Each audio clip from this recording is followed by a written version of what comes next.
If your Epic Games launcher is stuck in a login loop, don't worry. This is usually caused by a corrupted cache, and the fix is quick and safe. In this video, I'll show you exactly how to clear the launcher cache so you can get back into your account without wasting time on repeated sign-in errors. If this tutorial helps, make sure to hit the like button and subscribe for more easy tech fixes. Let's jump right in.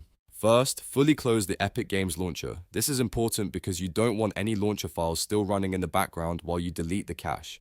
If needed, check the system tray and make sure the launcher is completely shut down.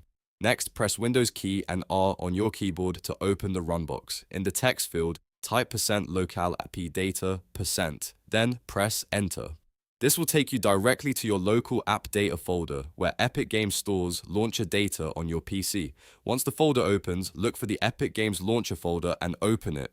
Inside that folder, open the saved folder. This is where the launcher stores temporary files, settings, and cached web data. Now find the Webcache folder. This is the folder that often causes login issues when it becomes corrupted or outdated. Delete the Webcache folder completely. Don't worry, this will not uninstall the launcher or delete your games. It only clears temporary browser data that the launcher uses to sign in properly.